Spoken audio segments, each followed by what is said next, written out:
सनावाइज आप देख रहे हैं Jammu Kashmir news. Supreme court Jammu Kashmir के वजीर आला उमर अब्दुल्ला और पायल अब्दुल्ला की तरफ से दायर दरख्वास्त पर आज समाअत करेगी। हाई कोर्ट ने पायल अब्दुल्ला के मेंटेनेंस अलाउंस में इजाफा किया था। उमर अब्दुल्ला और पायल अब्दुल्ला 15 साल से अलग रह रहे हैं और आज सुप्रीम कोर्ट में सुनवाई होने वाली है। सुप्रीम कोर्ट मेंटेनेंस अलाउंस को लेकर आज सुनवाई करेगा। मेंटेनेंस अलाउंस मामले पर आज समाअत होने वाली है। आपको बताएं कि पायल अब्दुल्ला और उमर अब्दुल्ला दोनों अलग अलग रह रहे हैं, 15 साल हो चुके हैं और पायल अब्दुल्ला की तरफ से दायर दरख्वास्त पर आज सुप्रीम कोर्ट मुल्क की सबसे बड़ी अदालत में सुनवाई होने वाली है। हाई कोर्ट ने पायल अब्दुल्ला के मेंटेनेंस अलाउंस में इजाफा किया था। उमर अब्दुल्ला और पायल अब्दुल्ला 15 साल से अलग रह रहे हैं। शंकर आनंद हमारे साथ, हमारे नुमाइंदे जुड़ रहे हैं इस खबर पर ज्यादा जानकारी के साथ। कितने बजे आज सुनवाई हो सकती है पोषण भत्ता मामले को लेकर? देखिए सुना, आज जो है इस मामले में सुनवाई जो है तकरीबन 11 बजे के लगभग में इस मामले पर सुनवाई हो सकती है। और जिस तरह से जम्मू कश्मीर के मुख्यमंत्री उमर अब्दुल्ला और पायल अब्दुल्ला की ओर से दायर याचिका के मामले की अगर बात करें तो इस मामले पर पिछली जो सुनवाई हुई थी उस पिछली सुनवाई में भी इन तमाम मामलों पर विस्तार से सुनवाई हुई थी और तमाम दलीलें कोर्ट के सामने रखी गई थी दोनों तरफ से। पिछली सुनवाई में उमर अब्दुल्ला की तरफ से पेश वकील ने कहा था कि दोनों जो है ये पिछले 15 साल से अलग अलग रह रहे हैं और हाईकोर्ट ने पायल अब्दुल्ला से गुजारा भत्ता को बढ़ा दिया था। हालांकि देखिए जो गुजारा भत्ता बढ़ाया गया था उस मामले को लेकर पायल अब्दुल्ला जो है वो खुश नहीं थी। इस मामले में वो और भी गुजारा भत्ता जो है आगे और भी वो बढ़ाना चाहती थी और इस मामले को लेकर वजह जो है वो कोर्ट के सामने रखा गया था। और जिस तरह से कोर्ट ने उमर अब्दुल्ला को पायल को 1.5 लाख रुपया प्रति महीने के हिसाब से गुजारा भत्ता देना और दोनों बेटों को 60-60 हजार रुपया का गुजारा भत्ता देने का आदेश दिया था। जबकि निचली अदालत में जुलाई 2018 में आदेश दिया गया था कि उमर अब्दुल्ला अपनी पत्नी पायल अब्दुल्ला को 75,000 रुपया हर महीने और जबकि दोनों बच्चों को 25-25 हजार रुपया का गुजारा भत्ता देने को कहा गया था, जिसे दिल्ली हाईकोर्ट ने आगे बढ़ा दिया था। तो आज देखना लाजमी होगा कि आज कोर्ट में किस तरह से इस मामले पर दोनों पक्षों के द्वारा दलील दी जाएगी। बिल्कुल, तो 11 बजे आपसे दोबारा जुड़ेंगे, इस खबर पर ज्यादा जानकारी लेंगे जब इस मामले पर मुल्क की सबसे बड़ी अदालत में सुनवाई शुरू होगी। बहुत शुक्रिया शंकर हमारे साथ जुड़ने के लिए, इस खबर पर ज्यादा जानकारी देने के लिए। तो आज सुप्रीम कोर्ट सुनवाई करेगा गुजारा भत्ता मामले से जुड़ी हुई ये पूरा केस है। आपको बताएं कि पायल अब्दुल्ला और उमर अब्दुल्ला 15 सालों से अलग अलग रह रहे हैं और उसके बाद मेंटेनेंस अलाउंस को लेकर जब ये मामला कोर्ट पहुंचा तो हाई कोर्ट की तरफ से भी सुनवाई हुई और अब मामला सुप्रीम कोर्ट में। देखना ये होगा कि सुप्रीम कोर्ट क्या कुछ आज सुनवाई में कहता है। आगे बढ़ेंगे। श्रीनगर कटरा वंदे भारत एक्सप्रेस का इफ्तिताह मौखर हो गया। इफ्तिताह की मुजव्वज़ा तारीख 17 फरवरी थी जो अब मुलतवी कर दी गई है। ज़राए के मुताबिक इफ्तिताह की नई तारीख का ऐलान जल्द किया जाएगा। Chief area manager Kashmir railway Budgam के मुताबिक इफ्तिताह के हवाले से कोई तारीख अभी मुकर्रर नहीं की गई है। कुछ ज़राए का कहना है कि अब 21 या 22 फरवरी को इसका इफ्तिताह हो सकता है। ताहम इस हवाले से बाज़ाब्ता तौर पर कोई तस्दीक नहीं हुई है। तो इफ्तिताह की नई तारीख का ऐलान जल्द मुतवक्का है, लेकिन कब होगा इफ्तिताह इसको लेकर कोई जानकारी तारीख को लेकर अभी तक नहीं। मरकजी वजीर किरण रिजिजू गुलमर्ग पहुंचे। उन्होंने गुलमर्ग में आर्मी के हाई एल्टीट्यूड वॉरफेयर स्कूल में स्की स्लोप्स पर स्कीइंग की और स्नो बाइक पर अंदरूनी चोटियों का दौरा किया। उन्होंने यहां बनाए गए स्नो ईगलों में भी कुछ वक्त गुजारा। किरण रिजिजू ने अपनी तस्वीर और वीडियोस अपने ट्विटर अकाउंट पर भी शेयर की हैं। इन्होंने लिखा है कि अपनी मुलाकातों के बाद गुलमर्ग में इंडियन आर्मी के हाई एल्टीट्यूड वॉरफेयर स्कूल में तबादले ख्याल किया। यहाँ 2 तरबेती प्रोग्राम पेश किए जाते हैं। उन्होंने लिखा जिनमें माउंटेन वॉरफेयर कोर्स और विंटर वॉरफेयर कोर्स शामिल हैं। इन्होंने साथ ही लिखा कि भारत हर हाल और मुश्किल हालात से लैस है। डिस्ट्रिक्ट डेवलपमेंट कमिश्नर बारामुल्ला ने गुलमर्ग और टंगमर्ग को स्मोक फ्री टूरिस्ट एरिया बनाने के जारी करदा हुक्मनामा पर गुलमर्ग डेवलपमेंट अथॉरिटी के chief executive officer Tariq Hussain ने कहा कि इस हुक्मनामे पर अमल पैरा होना तमाम स्टेक होल्डर्स और यहाँ लोगों के लिए ज़रूरी है ताकि इस मकाम को नशा मुक्त बनाया जा सके। उन्होंने कहा कि जो भी कानून का पालन नहीं करेगा उसके खिलाफ कानूनी कार्रवाई की जाएगी। चीफ एग्जीक्यूटिव ऑफिसर के साथ बातचीत की हमारे नुमाइंदे मुनीर हुसैन हुर्रा ने। जैसा कि आप जानते हैं कि नशा मुक्त भारत की एक बड़ी मुल्की सतह पे जो एक कोशिश जारी है कि जो हमारा यूथ है, जो हमारा नौजवान है, वो किसी भी नशा में मुब्तला ना हो जाए। मजिस्ट्रेट बारामूला ने एक आर्डर जारी किया। उस आर्डर जारी करने की सबसे बड़ी जो बुनियादी मकसद है वो यही है कि नशा मुक्त भारत का जो अभियान चल रहा है, और उसके अलावा जो गुलमर्ग टूरिस्ट डेस्टिनेशन है, आप जानते हैं कि किसी भी किस्म का नशा जो है वो इस डेस्टिनेशन के लिए, इसकी रूह के लिए जायज़ नहीं है। तो उसी सिलसिले में ये जो आर्डर जारी हुआ है, और हम आपके चैनल के माध्यम से मेरी तमाम ज़ीशूर जो स्टेक होल्डर हैं, सर्विस प्रोवाइडर हैं या टूरिस्ट हमारे आते हैं, वो इस आर्डर का पालन करें। इस आर्डर का जो पालन करना हम सब की एक जिम्मेवारी है। लद्दाख के अंबा गांव में नई स्की स्लूप्स मुतारिफ कराई गई है, जिससे विंटर स्पोर्ट्स को फरोग मिलेगा। ये इकदाम Indian institute of skiing and mountaineering ने वजारत सयाहत हुकूमत हिंद के तहत किया है, और यकजा स्की स्लोप्स पर इंस्टीट्यूट के 2 बैचेज में बेसिक, इंटरमीडिएट और एडवांस सतह के कोर्सेज जारी हैं, जो 7 मार्च 2025 को मुकम्मल होंगे। लद्दाख इंतजामिया के ताउन से 26 नशिस्तें मकामी बाशिंदों के लिए मुख्तस की गई हैं, और अंबा की बर्फ से ढकी हुई स्लोप्स पेशा वाराना स्कीइंग और तरबती प्रोग्रामों के लिए मिसाली हैं, जो मुल्क भर से एडवेंचर के शौकीन अफराद को अपनी तरफ रागिब कर रही हैं। इस तरक्की से लद्दाख विंटर स्पोर्ट्स का मरकज बनने की राह पर गामजन होता हुआ दिखाई देगा, जो सयाहत और मकामी खिलाड़ियों के लिए नए मौके फराहम करेगा। और पीडीपी सदर महबूबा मुफ्ती ने श्रीनगर में मेंबर साजी मुहिम शुरू की। महबूबा ने एलजी के जारी करदा हालिया बरतरफी के अहकाम पर तशवीश का इजहार किया। उन्होंने एनसी हुकूमत से फौरी कार्रवाई करने की अपील की। मुफ्ती ने कहा कि अवाम ने इन्हें इस तरह के मसाइल को हल करने और ऐसे वाक़यात को रोकने के लिए मैंडेट दिया है।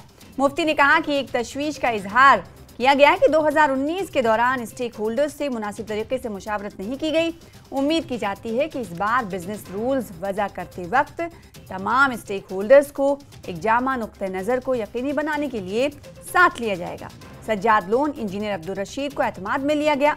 मुफ्ती ने कहा कि अगर बिजनेस रूल्स मंजूर होते हैं तो ये आर्टिकल 370 और 35A को मनसूख करने के ताबूत में आखिरी कील साबित होंगे। मुफ्ती ने कहा कि बीजेपी ये समझने की गलती ना करे कि कश्मीर में हालात ठीक हैं, और अगर सूरत हाल बेहतर होते तो HM और LG सिक्योरिटी मीटिंग आखिर बार बार क्यों करते। महबूबा मुफ्ती ने कहा कि मुजफ्फराबाद राहदारी को तिजारत के लिए जारी किया जाए, और महबूबा मुफ्ती ने साथ ही मरकज से अपील की कि मामूली केसेस के लिए हिरासत में लिए गए नौजवानों को जल्द से जल्द रिहा किया जाए। का सिलसिला फिर से चालू किया गया है, और जो मुलाजमी की टर्मिनेशन वो चालू है। लोगों को उम्मीद थी कि सरकार बनेगी, ये जो पकड़ दकड़ का छापों का सिलसिला बंद होगा, मुलाजमों को टर्मिनेट करने का सिलसिला बंद होगा, मगर ऐसा कुछ नहीं हो रहा है। जो कल 3 मुलाजिम टर्मिनेट हुए हैं, उसमें एक कांस्टेबल फिरदौस है जिसको मिलिटेंटों ने जख्मी करके उसके जिस्म में 85 टांके लगे हुए हैं। वो पिछले 2 साल से 2022 से कमरवारी में बैठा हुआ था, बच्चे लेके अपने घर नहीं जाता था। उसको भी मिलिटेंसी के नाम पे टर्मिनेट किया, छापे मारे जाते हैं। जो लोगों को उम्मीद थी कि तब्दीली आएगी, लोगों का बचाव होगा, वो नहीं हो रहा है। अब मेरी गुजारिश है उमर साहब से कि आपको लोगों ने बहुत बड़ा एतमाद दिया है, आपके ऊपर बहुत बड़ी जिम्मेवारी है। जो फैसला 2019 में नाजायज तरीके से, गैर आईनी तरीके से पार्लियामेंट में किया गया, कहीं खुदा ना खास्ता असेंबली के बिजनेस रूल्स बना के, जिसकी कमेटी में आपने पीडीपी वालों को नहीं रखा, सज्जाद लोन से को नहीं रखा, इंजीनियर रशीद को नहीं रखा, बल्कि बीजेपी वालों को रखा। कहीं आप उस फैसले पे अपनी मुहर न लगाएं जो 2019 में हुआ। उससे 370 और 35A का जो हमारा केस है वो कमजोर हो सकता है। एक बात। दूसरी बात, मैं बीजेपी गवर्नमेंट से भी कहना चाहती हूँ, जिस तरह 2017-2016 में आपने बहुत बड़ा डेलीगेशन भेजा था जम्मू कश्मीर में, कश्मीर के सेपरेटिस्ट के साथ बात करने के लिए, और उस वक्त वो टस से मस नहीं हुए। उनको लगा कि शायद पत्थर के बलबूते पे पुलिस स्टेशन पे हमला करने के वजह से, अस्पताल जलाने से हम जम्मू कश्मीर का मसला हल करेंगे, मगर ऐसा नहीं हुआ। आज आप बीजेपी वालों वो गलती मत दोहराओ। आज आप ऊंचे घोड़े पे सवार होकर ये मत सोचो कश्मीर में सब कुछ ठीक ठाक है। कश्मीर में कुछ ठीक नहीं। अगर ठीक होता तो होम मिनिस्टर रोज सिक्योरिटी मीटिंग, लेफ्टिनेंट गवर्नर एक मीटिंग कश्मीर एक जम्मू में नहीं बुलाता है। लोग, कश्मीर के लोग खामोश हैं, पर इस खामोशी को आप नॉर्मल सी मत समझिए। आप जम्मू कश्मीर के लोगों के पास उसी तरह आइए जिस तरह 2016-17 में आपने डेलीगेशन भेजा था। यहाँ के लोगों के जख्मों पे मरहम कीजिए। यहाँ के लोगों को आपने बहुत तकलीफ दी है, उस तकलीफ को दूर कीजिए। जो जेलों में हमारे नौजवान हैं, जो अंडर ट्रायल है, जिनका केस भी नहीं चल रहा है, उनको वापस कश्मीर लाइए ताकि उनके माँ बाप उनका चेहरा देखे। और यहाँ ये पकड़ दकड़ का सिलसिला बंद कीजिए। जो आपने रावला कोट बंद कर दिया कारोबार, आपने मुजफ्फराबाद बंद कर दिया, उसको शुरू कीजिए, बल्कि जम्मू का सियालकोट भी खोलिए। फिलहाल इसी के साथ रुकेंगे छोटे से ब्रेक के लिए, कुछ और खबरों के साथ चल लौटेंगे।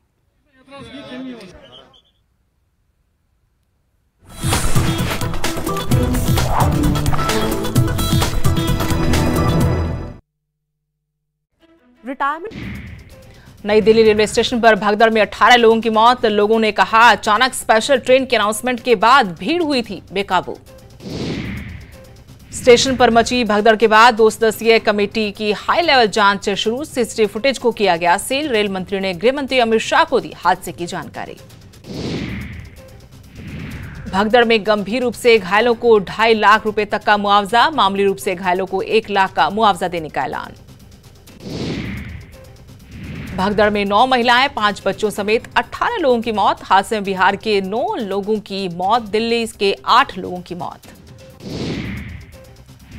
नई दिल्ली रेलवे स्टेशन पर मची भगदड़ में बिहार के 9 लोगों की मौत। सीएम नीतीश ने हादसे पर जताया दुख। आश्रितों को 2 लाख रुपए अनुग्रह अनुदान देगी सरकार। नई दिल्ली रेलवे स्टेशन पर हुए हादसे पर हरियाणा के सीएम सैनी ने जताया दुख। परिवार के प्रति जताई संवेदना, घायलों के स्वस्थ होने की कामना की। जम्मू कश्मीर कांग्रेस अध्यक्ष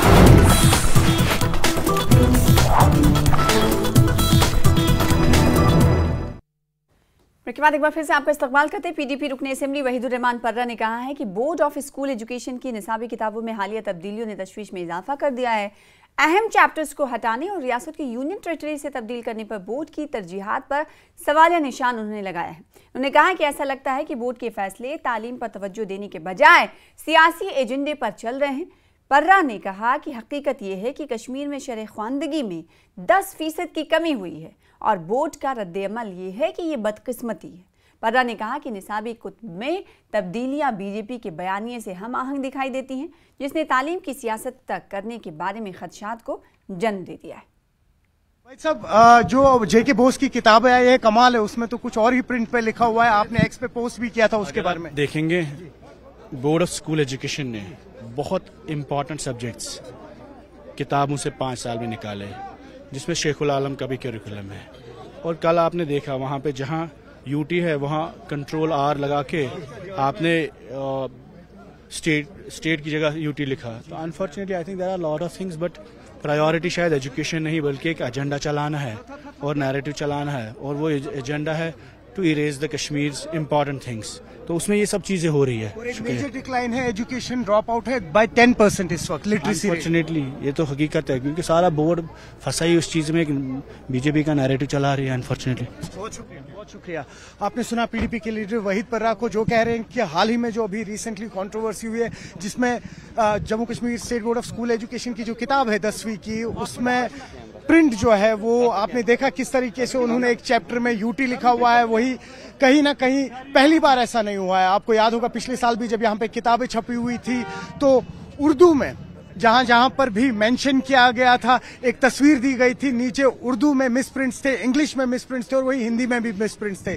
एक सबसे बड़ा मसला यहाँ पर इस वक्त कम से कम 10% का ड्रॉप आउट हो रहा है लिटरेसी रेट में। तो कई सारे मसले हैं और वहीद पर्रा इस वक्त कह रहे हैं कि ये पर्टिकुलरली कुछ चैप्टर्स भी है जिनको रिमूव कर दिया गया था। तो कहीं ना कहीं इस वक्त इस चीज को सीरियसली देखना होगा, क्योंकि सिस्टमैटिक वे में हमारे एजुकेशन सिस्टम पे हमला हो रहा है। न्यूज 18 के लिए आफाक शाह के साथ श्रीनगर से मैं सरोज कफील। मीरकुंड बडगाम में मजहबी हमाहंगी और भाईचारे के हवाले से एक सेमिनार मुनक्किद हुआ। इसकी सदारत मीर वाइज उमर फारूक और अंजुमन शर-ए-शियान के सैयद सदरुस आगा सैयद हसन ने की। मुख्तलिफ मज़ाहिब के नुमाइंदों ने शिरकत की। आगा सैयद मुंतज़िर मेहदी और खैरुन्निसा आगा की किताब का इस मौके पर इजरा किया गया। मीर वाइज ने कहा कि हम वो लोग हैं जो हमेशा मजहबी रवादारी, हमाहंगी और भाईचारे के साथ रह रहे हैं और हमेशा कश्मीरी पंडितों के घर वापसी पर बात की। उन्होंने कहा कि यहाँ जब हिजरत ऑन ग्राउंड थी तब भी इन्होंने कश्मीरी पंडितों की घर वापसी की बात की थी। मीर वाइज ने कहा कि हर मसले का हल बातचीत से है। मीर वाइज ने साथ ही कहा कि इन्हें दुख होता है कि कश्मीर के हवाले से गलत प्रोपेगेंडा किया जा रहा है। मीर वाइज ने यह भी कहा कि वक्फ बिल पर उनके मौक़िफ़ को नज़रअंदाज किया गया है। मीर वाइज ने National Conference leader Tanvir Sadiq की जानिब से शराब पर दिए गए बयान की मजम्मत की। उन्होंने कहा कि जम्मू कश्मीर एक मुस्लिम अक्सरियती रियासत है और यहाँ मुसलमानों के जज्बात मजरूह नहीं किए जाने चाहिए। उन्होंने कहा कि हालात को बेहतर दिखाया जाता है मगर सिक्योरिटी के नाम से कुछ और पैगाम मिल रहा है। उन्होंने कहा कि पाकिस्तान और हिंदुस्तान के दरमियान बातचीत पर वो हमेशा से बातचीत के हामी रहे।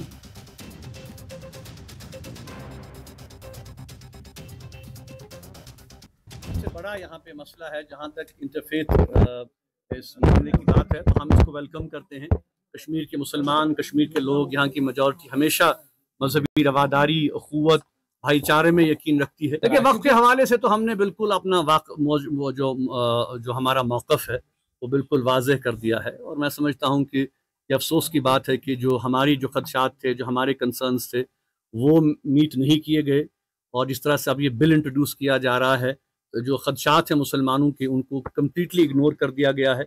जो हमने सजेशंस दी थी वो सब इग्नोर हो गई हैं। हमारी मस्जिदें, दरसगाहें, इमाम बाड़े, हमारे जो बाकी जो वक्फ के साथ जुड़े हुए हैं, ये सब प्रॉपर्टीज़ जो हैं ये सब अब वल्नरेबल हो गई हैं। गवर्नमेंट कंट्रोल इन पर जो है वो होगा। तो ये बिल्कुल हम इसको बिल्कुल रिजेक्ट करते हैं इस मामले को। ये जो कल बयान आया है नेशनल कॉन्फ्रेंस के ज़िम्मेदार का, बहुत ही गैर जिम्मेदाराना बयान है और मैं समझता हूँ कि ये कहना कि जम्मू कश्मीर एक टूरिस्ट स्टेट है और यहाँ पे शराब जो है उसकी इजाज़त दी जानी चाहिए, ये बिल्कुल अफसोसनाक है। हम इसको कंडेम करते हैं।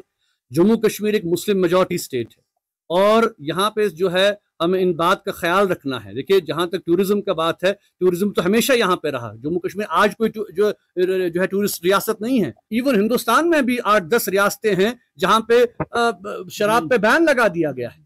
तो वो मॉडल फॉलो करने के बजाय रेवेन्यू जनरेट करने के लिए शराब की बात करना, शराब को खुलेआम बेचना, आप देख रहे हैं कि ऑलरेडी तबाही कितनी हो गई है। मैं कम से कम ये तवक्का रखता हूं कि अगर वो इस कौम को कोई फायदा नहीं पहुंचा सकते, कम से कम खुदारा नुकसान तो ना पहुंचाएं। जो हमारे वैल्यूज हैं, जो हमारे मॉरल्स हैं, उनको खत्म तो न करें। जो कश्मीरी पंडितों का मामला है ये एक इंसानी मामला है और जम्मू कश्मीर के मुसलमान बिला लिहाज मसलक, हर कोई, यहाँ उलमा भी थे, यहाँ बाकी जी सिविल सोसाइटी, हम चाहते हैं कि वो लोग अपने घरों को वापस आएं, उसी मोहब्बत के साथ, खुलूस के साथ, अपनाइयत के साथ घरों को लौटें। हम उसके लिए बिल्कुल अपना ताउन देने के लिए तैयार हैं, लेकिन उसके लिए हमें जो है एक इनिशिएटिव जो हो हमें देखना है, उस पर हम बात कर रहे हैं। हमें अलग से कोई चंक दिया जाए, हमें अलग से कोई लैंड दिया जाए, वो तो नाकाबिल कबूल है। हम तो इंक्लूसिव एज की बात कर रहे हैं। इनमें से भी एक बहुत बड़ा तबका है जो कि इसी थॉट का हामिल है कि नहीं, हमें मिलकर रहना है। सिस्टमैटिक लेवल पे कश्मीरी मुसलमान मुलाजमीन को नौकरियों से बरतरफ किया जा रहा है, मिलिटेंसी के नाम पर, एंटी नेशनल के नाम पर। ठीक है, अगर कोई इन्वॉल्व है आप केस कीजिए, आप तफ्तीश कीजिए, उनका भी पॉइंट ऑफ व्यू सुनिए। जिनको आप निकाल रहे हैं बस एक स्ट्रोक ऑफ कलम से आप उनकी जिंदगियां खत्म कर रहे हैं, उनकी फैमिलीज को आप सड़कों पे ला रहे हैं, ये क्या तरीका है भाई? ये तो अफसोसनाक तरीका है। अब दूसरा मसला आप देखें कि अब तो लिटरेचर पर भी पाबंदी आयद हो रही है। कौन सी किताबें हमें पढ़नी है, कौन सा मामला हमें पढ़ना है, ये भी अब क्या हुकूमत तय करेगी? ये कौन सा तरीक़ेकार है? यही जमहूरियत है। और जम्मू कश्मीर स्पोर्ट्स काउंसिल की जानिब से 18वीं यूटी वुशु चैंपियनशिप का इनेकाद किया गया। इस चैंपियनशिप में रियासत के मुख्तलिफ अजला से आए हुए खिलाड़ियों ने भरपूर शिरकत की। मुंतज़मीन का कहना है कि चैंपियनशिप नौजवान खिलाड़ियों के लिए एक बेहतरीन मौका है जहाँ वो अपनी सलाहियतों को निखार कर कौमी और बैन अक़वामी सतह पर शानदार कारकर्दगी दिखा सकते हैं। कम से कम 19 डिस्ट्रिक्ट इसमें पार्टिसिपेट कर रहे हैं और 6 खेलो India centres plus Jammu Kashmir police इसमें पार्टिसिपेट कर रही है। टोटल 26 टीम्स इसमें पार्टिसिपेट कर रही है। 1200 से ज़्यादा बच्चे हैं और इसमें आज हमारा सब जूनियर इवेंट स्टार्ट हो रहा है कल भी सब जूनियर चलेगा, शाम को फिर हम जूनियर करेंगे, तो परसों हम senior events boys and girls चलाएंगे। तो ये सब 4 दिन का कंपटीशन रहेगा। और वुशु ऑलरेडी हमारी प्रायोरिटी स्पोर्ट्स है जम्मू JNK में। हाईएस्ट मेडल है, अभी नेशनल गेम्स में हमारे 7 मेडल आ गए थे, 2 गोल्ड, 1 सिल्वर और 4 ब्रॉन्ज। तो वुशु ऑलरेडी 5 एडिशनल से लगातार टॉप पे रहा है मेडल देने में। तो आगे भी यही कारवां चलता रहा। हमारा पहला एशियन गेम्स में ही पहला मेडल आया था जो वुशु ने दिया था एशियन गेम्स में, और हमारा नेशनल अवार्ड भी था, द्रोणाचार्य अवार्ड जो मुझे मिला था वो भी अभी लोन अवार्ड है। तो वुशु अपना काम कर रहा है और हमारी गवर्नमेंट का बड़ा सपोर्ट है। हमारे वुशु में 2 पार्ट्स होते हैं, एक तावलू होता है, एक सांचू होता है। और जो सांचू होता है वो फाइटिंग होती है, kick boxing type mix martial art. और जो तावलू होता है इसमें इंडिविजुअल इवेंट होते हैं, तलवारबाजी होती है, स्टिक के साथ होता है, भाले के साथ होता है, बहुत सारे टाइप के स्वॉर्ड वेपन्स वगैरह होते हैं। तो मैं उससे करती हूँ और मैं नेशनल मेडलिस्ट हूँ। यूटी की चैंपियनशिप हो रही है और मुझे अराउंड 9 to 10 ईयर्स हो गए हैं वुशु करते हुए। और गेम हमारी हेल्थ के लिए काफ़ी अच्छी होती है, तो मैं सभी बच्चों को मोटिवेट करूंगी कि वो आए, स्टेट खेले, यूटी हमारी पार्टिसिपेट करे और अपनी फिजिकल हेल्थ को अच्छा रखें। बीजेपी यूनिट पुलवामा की जानिब से रोहमू पुलवामा में पुल को अवाम के लिए वक्फ करने में हो रही ताखीर पर एहतजाज दर्ज किया गया। बीजेपी लीडरन अरशद भट्ट और लतीफ़ अहमद भट्ट की सरबराही में कारकुनान की बड़ी तादाद ने एहतजाज किया। एहतजाजियों ने कहा कि 10 बरस के बाद इंतजामिया की काविशों से पुल मुकम्मल हुआ, मगर अब गुज़िश्ता 1 माह से पुलवामा और बडगाम की कई देहात की आबादी इस पुल के इफ्तिताह के मुंतज़िर है। साहब आज आप आए यहाँ, 10 साल के बाद ये ब्रिज मुकम्मल हुआ है, पाए तकमील तक पहुँचा है, तो क्या कहेंगे आप इस हवाले से? ये असल में ब्रिज जो ये 2014 में जो डेवास्टेटिंग फ्लड की वजह से यहाँ जो कनेक्टिविटी जो ख़त्म हुई थी, उसके बाद 2016 में महबूबा जी ने इसकी फाउंडेशन स्टोन डाली थी, लेकिन वो ड्रामेटिक थी। 2016 से आज तक इन 2 साल में ये काम मुकम्मल हुआ। हमारी यहाँ की एडमिनिस्ट्रेशन और LG एडमिनिस्ट्रेशन के मशकूर हैं कि ये बड़ा एक इलाका मुतासिर हुआ था इससे, लेकिन बदकिस्मती से पहले कुछ 2-3 हफ्ते से पहले यहाँ ट्रैफिक तो ठीक से चल रहा था, लेकिन अचानक से कहीं से कुछ बोले सियासी इंटरफेरेंस की वजह से ट्रैफिक को रोका गया कि नहीं कुछ इनाग्रेशन, ऐसा कुछ हमारे नोट्स में आया। लेकिन एक बड़ी बदकिस्मती है, अगर 14-15 साल के बाद लोगों को रिलीफ मिल रहा है, अचानक से ये कनेक्टिविटी क्यों बंद की जा रही? अगर इनाग्रेशन ही करनी चाहिए हमारे ऑनरेबल LG साहब को या हमारे ऑनरेबल CM साहब को, करें, हम उसके खिलाफ नहीं, लेकिन 50 मीटर का मैगडम नहीं है। अगर 1 किलोमीटर 1.5 किलोमीटर विदाउट मैगडम 15 साल से लोग चल रहे हैं। आज अगर 50 मीटर का मैगडम नहीं है, हम अप्रैल में करें, मई में करें, जून में करें, लेकिन लोगों को चलने दें, यही एक मुद्दा था। चाहे LG साहब इसको इनाग्रेशन करे, चाहे उमर अब्दुल्ला साहब इसको इनाग्रेशन करे, चाहे कंसर्न MLA साहब इसको इनाग्रेशन करेंगे, हम उसके खिलाफ नहीं है। भारतीय जनता पार्टी का ये शौक नहीं है रिबन काटने के लिए। भारतीय जनता पार्टी जहां भी देखेंगे लोग सफ़र कर रहे हैं, हम लोगों के लिए इसी तरह भारतीय जनता पार्टी रोड पर आएंगे। पाकिस्तान में लश्कर के सियासी विंग के रहनुमा को नामालूम मुसल्लह अफराद ने गोली मारकर हलाक कर दिया। मौलाना काशिफ अली लश्कर के सियासी विंग के सरबराह हैं। पाकिस्तान मरकजी मुस्लिम लीग को सूबा खैबर पख्तूनख्वा में गोली मारकर हलाक कर दिया गया। जी हां, बड़ी खबर आपको बता रहे हैं। पाकिस्तान मरकजी मुस्लिम लीग को लश्कर के सरबराह हाफिज सईद ने 2024 में बनाया था। नामालूम मुसल्लह अफराद ने काशिफ को इसकी दहलीज पर गोली मारी है। खैबर पख्तूनख्वा के सवाबी में फायरिंग की गई है, जो कि मुसल्लह अफराद ने काशिफ को उसकी दहलीज पर गोली मारकर हलाक कर दिया गया। नामालूम हमलावरों ने लश्कर की सियासी विंग के रहनुमा को मौलाना काशिफ अली को गोली मारकर हलाक कर दिया है। तेजिंदर सिंह सोढ़ी हमारे साथ जुड़ रहे हैं इस खबर पर ज्यादा जानकारी के साथ। तेजिंदर जी, बताइएगा इस खबर को लेकर क्या कुछ और जानकारी मिल रही? कहा जा रहा है कि घर की दहलीज पर ही गोली मारकर हलाक कर दिया गया। देखिए सना, 2024 में जो लश्कर के का चीफ है हाफिज सईद, उसने एक पॉलिटिकल विंग बनाई थी पाकिस्तान में जी, जिसका नाम रखा गया था पाकिस्तान मरकजी मुस्लिम लीग PMML। इसके जो मुखिया हैं वो मौलाना काशिफ अली थे। आज इनके घर की चौखट के बाहर ही इन्हें कुछ नामालूम बंदूक बरदारों ने गोली मार के हलाक कर दिया है। ये जो सारा वाकया है ये स्वाबी इलाका है, खैबर पख्तूनख्वा प्रोविंस है पाकिस्तान का, वहां पर हुआ है। एक बड़ी डेवलपमेंट आप देखिए, ये पॉलिटिकल विंग थी लश्कर तोयबा की, जिसे हाफिज सईद ने खुद फ्लोट किया था ताकि पाकिस्तान में सियासी जो पावर है उसको भी वो कंट्रोल कर पाए।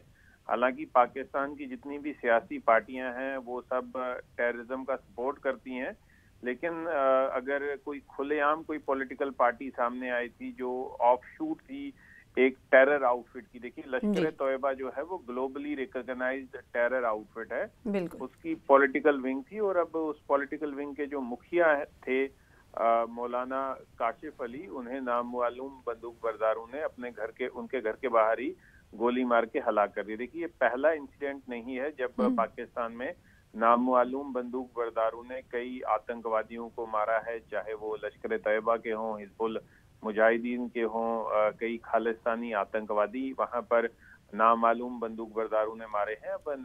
हालांकि पाकिस्तान एजेंसीज जो हैं वो इस वक्त अब छानबीन कर रही हैं। ये बताया जा रहा है कि एक केस भी रजिस्टर हो चुका है, पुलिस भी छानबीन कर रही है और इन नामालूम बंदूक बरदारों के बारे में पता लगाने की कोशिश कर रही है। लेकिन बड़ी खबर ये आ रही है पाकिस्तान से कि जो लश्कर के चीफ है हाफिज सईद, उनका दायां हाथ माना जाता था मौलाना काशिफ अली, उसे नामालूम बंदूक बरदारों ने गोली मार के हलाक कर दिया है। जी, तो बड़ी डेवलपमेंट है पाकिस्तान से, बड़ी खबर ये है। आज इस पर ज्यादा जानकारी दे रहे हैं, तफसील बता रहे हैं तेजिंदर सिंह सोढ़ी जो कि एडिटर है न्यूज़ 18 GKLH के। बहुत शुक्रिया हमारे साथ जुड़ने के, इस खबर पर ज्यादा जानकारी देने के लिए। तो नामालूम हमलावरों ने लश्कर की सियासी विंग के मुखिया को गोली मारकर हलाक कर दिया है। इस खबर को लेकर जानकारी देते रहेंगे। फिलहाल इस बुलेटिन में इतना ही, मुझे दीजिए इजाजत, लगातार देखते रहिए।